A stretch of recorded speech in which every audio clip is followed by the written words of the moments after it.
Hello, good people, and welcome to my production equipment video, a little behind the scenes on my song Never Again. I produced it in-house, literally in bedroom, as you'll see in a second.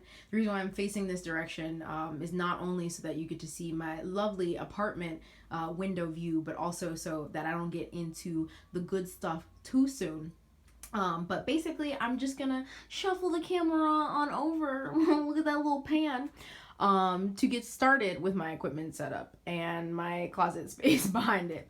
But this is my microphone. This is a Rode NT1 microphone, and it's a condenser mic. So I use it to record not only my vocals, but also any instruments that can't be plugged into the interface that I use.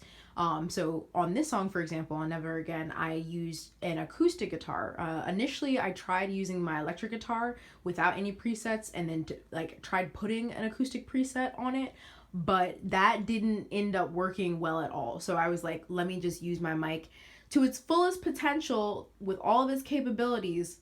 So I recorded both my voice and Geshi's voice. Hey Geshi, how you doing?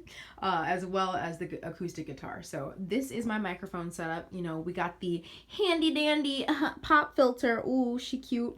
And then the cage as well for the mic that is hooked up to my stand. So the stand came separately, and I got that from Amazon.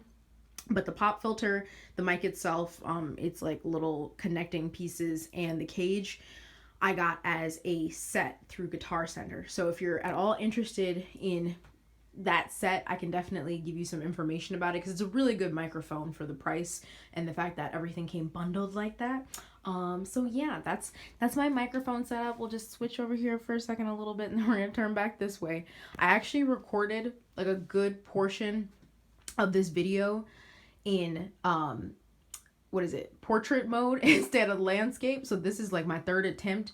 It's fine. I'm glad that y'all are here with me, and it's fun to talk out loud to myself about things that interest me and hopefully interest you, because quarantine boredom is real. Anyway, so moving on from the mic stand, we have the headphones that I use. So these headphones, I'm not actually sure when I got these headphones, what I got these headphones with, at all. But I remember when I moved to New York, I had been using my earbuds, my earphones, and they were fine, but they weren't the best setup, just based off of the connection ports being dissimilar, and I had to have an intermediate piece. It was like a whole thing. But basically, I remembered having these headphones, again, not knowing where I got them from. So I asked my mom to send them to me, because they were still at home in Virginia. And now I use these Samson HP30s. Again, I literally know nothing about the origins of this headphone set or these headphones.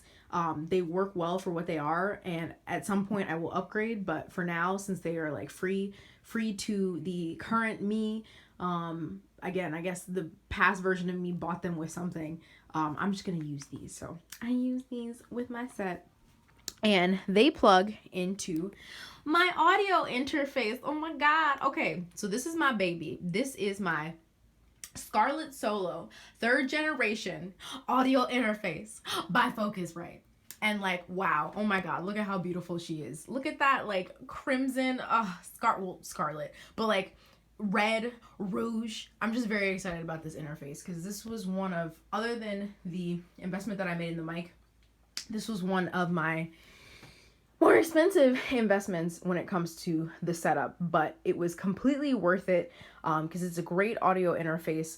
I'll just go through all the little widgets. So right now, my XLR cable, a little widget here that plugs from the bottom of the microphone into the audio interface, is plugged in currently. As you see, we have 2 knobs for the gain.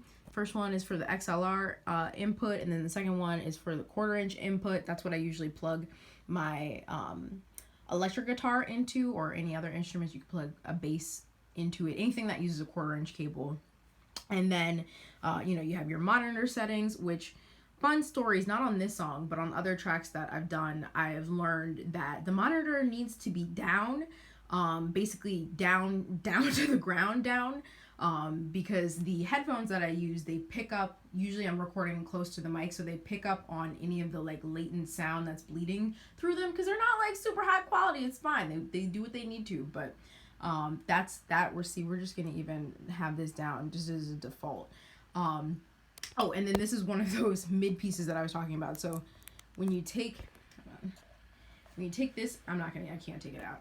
But when you take it out, it's a different type of port. And then this port allows you to plug the headphones into the audio interface. And an audio interface, for those of you that don't know, basically is the machine that powers a condenser microphone.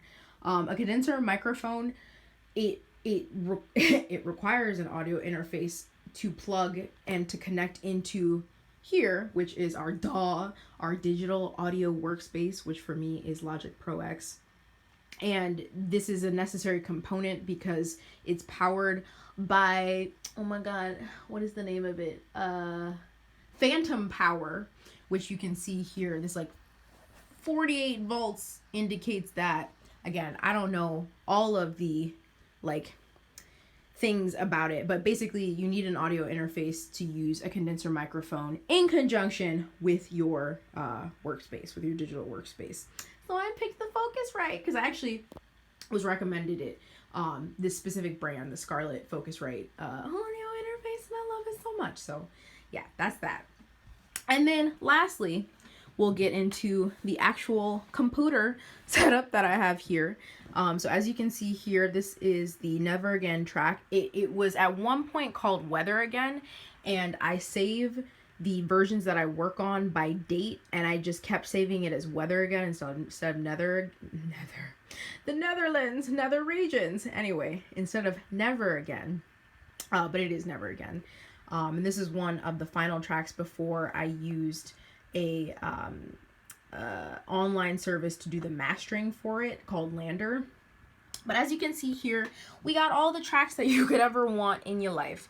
So we have the acoustic guitar, redo, keep, just don't pay too much attention to the titles. They make sense in my mind. But I had 2 guitar parts based off of the verse and the choruses. I don't know what was supposed to be in Audio 15. There's nothing there, so we're not going to worry about it. There's a guitar ding in there a couple of times, so listen out for it.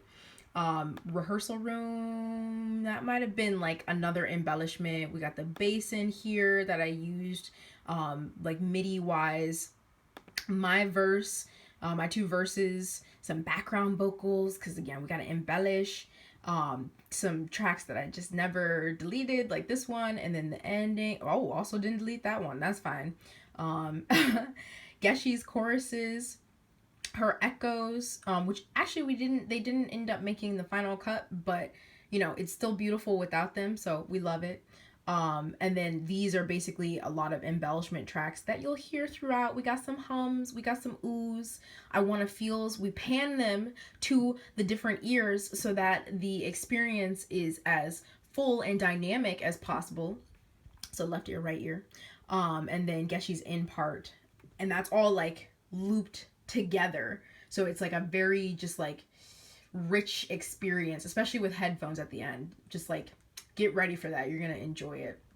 And then the workspace itself is Logic Pro X, and this was another, you know, this is the thing about building a home studio. Everything is going to be a little bit of an investment, and it should be an investment so that you don't have to buy products, you know, to replace products that break down or just don't work well to begin with. And so, you know, Logic Pro X was also an investment. And I know that there are other workspaces that are really great, like Ableton I've heard of, and the other ones that I cannot recall at all at this moment. But I went with Logic Pro X because I've experienced it on other computers with previous recordings that I've done, as well as GarageBand, which is basically like Logic Pro X's little sister or cousin who's like, I want to be like you when I grow up. And you're like, okay, good luck. It's great. It's fine. It's a good program, but Logic definitely has a lot of robust functionality that's very user friendly. So we like that. And that's basically my setup. Oh man, I gotta keep from flipping the camera because that's when it turns into not a great thing. It's fine. That's my setup, and that's basically outside of going to Geshi's house to record her parts. That was what I did for piecing together this song. So it was between recording her parts on site and then doing a lot within Logic to create the embellishments and different effects that you'll hear in the song. But it's, again, a very small, straightforward setup that produces some good results, if I do say so myself. And so that is where I will leave off on this video. I definitely encourage y'all to listen to the song, and honestly, tell me if it sounds like it was all recorded in a home studio. Like, tell me what you think about the song. I'm curious. You know, I'm trying to grow my recording and production skills, so I want to hear what y'all feel about the song on that level, as well as how you like it. If you like it, if you don't like it, whatever it is, let me know. I'm curious. But again, thank you for joining me today, and this is me signing off. Hello, goodbye.